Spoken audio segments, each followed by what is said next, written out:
Okay, let's jump right into a really specific source today. It's a service interaction that I think just perfectly captures a communication gap we often see in tech support. Yeah, it really does. Our mission here is a quick deep dive looking at clarity, technical terms, and what happens when things go wrong. So this story, it starts simply enough. A customer comes in claiming they have a, quote, broken computer or PC. Right, and that's the key term, PC. This is fundamentally about managing expectations, What does someone mean when they use a term like that? Exactly. Because then the customer, they open their bag and out comes, well, not a PC, it's an old VHS tape player. Wow. Okay, so immediately, that's a huge disconnect. The technician is faced with something completely different from the description. Totally. And the technician has to be direct. The source says they state very clearly, sir, that is not a computer, that is a VHS tape player. And that's the first hurdle, isn't it? Correcting the fundamental identification. Eh? The customer is using PC as this, catch-all for a complicated electronic box that broke. It seems like it, like Kleenex for any tissue. Hmm. But then it gets more complicated. Because identifying it is one thing, but then you hit the wall of obsolescence. Right. The technician has to deliver more bad news. They explain that basically repair shops for these, they just don't exist anymore. The devices are officially deemed outdated. That's a tough message to deliver. It's not just, we don't fix this specific model. It's, nobody fixes these kinds of things anymore. And the recommended solution is pretty blunt, too.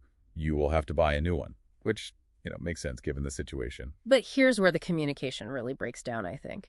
The customer has just been told two crucial facts. One, it's not a PC, it's a VHS player. And two, it's obsolete and unrepairable. Yeah, you'd think that would be clear enough. But no, the customer, according to the source, just circles back. They seem to ignore the identification and the obsolescence. It's fascinating, the persistence. Oh. Despite being told point blank, sir, that is not a PC, that's a VHS tape player, he pushes back. How does he push back? He apparently mentioned friends who got great service at this shop, fixing their actual PCs.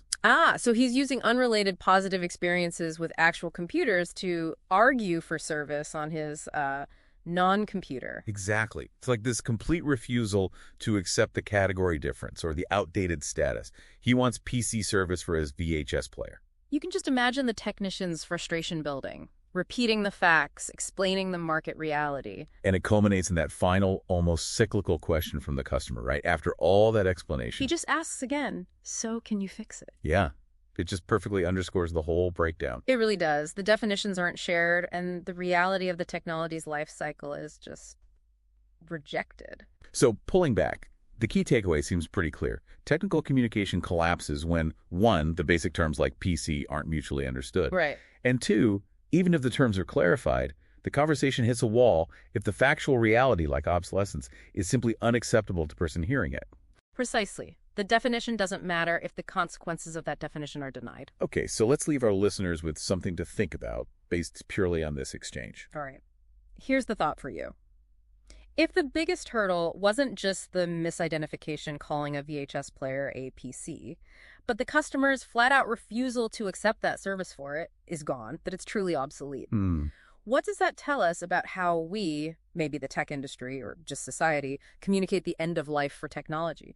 Do people assume a kind of permanence for their devices simply because we don't shout from the rooftops, this category is now officially retired? Is there an expectation gap there?